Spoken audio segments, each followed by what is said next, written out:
Welcome back to another explainer. So think about what you do literally every single day. You try to figure people out, right? We meet someone new and boom, we instantly start guessing what they might do or how they're going to react, and we usually base that on our own subjective past experiences. But, as we all know, our personal biases constantly color that judgment. So how do we fix that?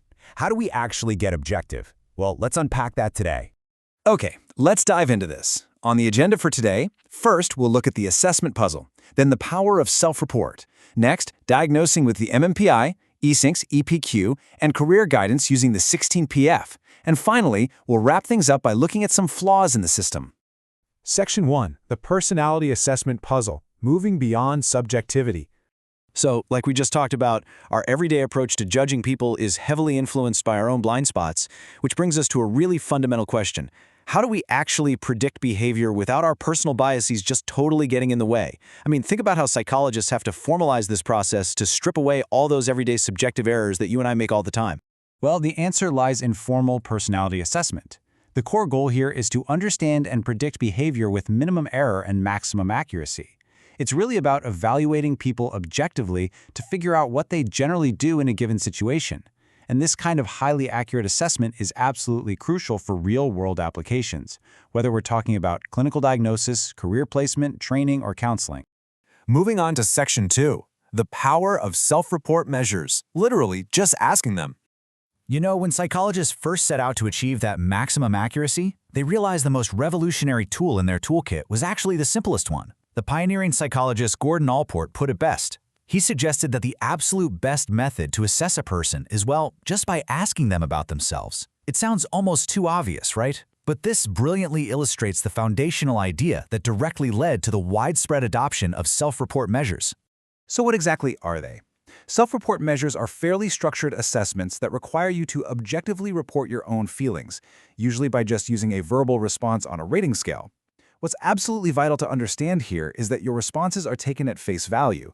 They're scored quantitatively, so turned into hard numbers, and then interpreted using established baselines, or norms, that were developed specifically for that test.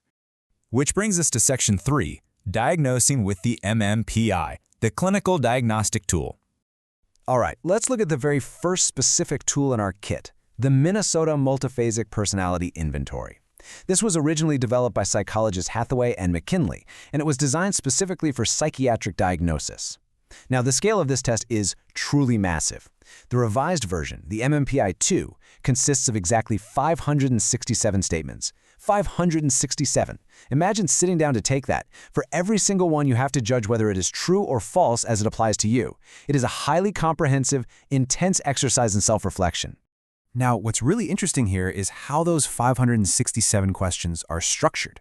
They're organized into 10 clinical subscales, measuring everything from hypochondriasis, depression, and hysteria, all the way to schizophrenia and social introversion. Because of this really granular structure, the MMPI is incredibly effective at identifying various forms of psychopathology. In fact, it's so effective that it actually inspired regional adaptations. For instance, Malik and Joshi developed the Indian equivalent called the Jodhpur Multiphasic Personality Inventory, or JMPI, along those exact same lines. Next up, Section 4, Eysenk's Personality Questionnaire, the Dimensional Tool. Developed by H.J. Eysenck, this tool takes a strictly dimensional approach. Eysenck initially used 32 specific personality traits to assess just two broad dimensions, introverted versus extroverted and emotionally stable versus emotionally unstable. But later on, he added a highly significant third dimension, psychoticism. Basically, someone scoring high here tends to be hostile, egocentric, and antisocial. They essentially lack empathy and tend to defy social conventions.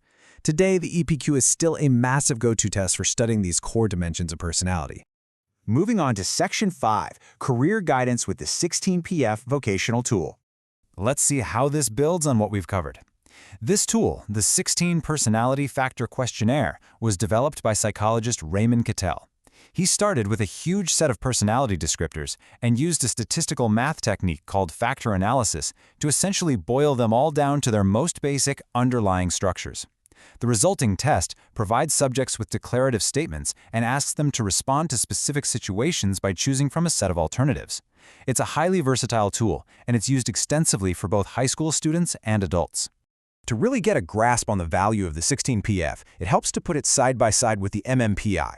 While the MMPI is deeply focused on psychiatric diagnoses and identifying clinical psychopathology, the 16PF is extremely useful for everyday occupational applications, things like career guidance, vocational exploration, and occupational testing.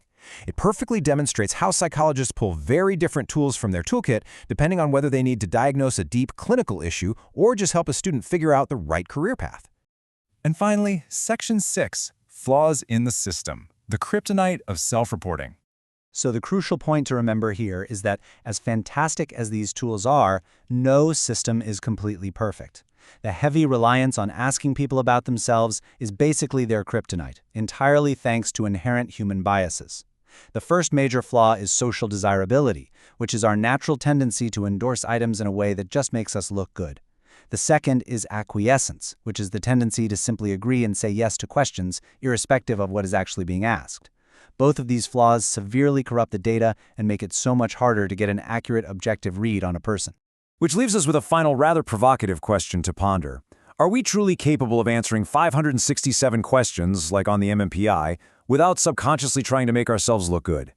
I mean, even with the absolute best intentions, our deep-seated need for social approval often gets right in the way of true objectivity. It's a fascinating paradox right at the very heart of personality assessment.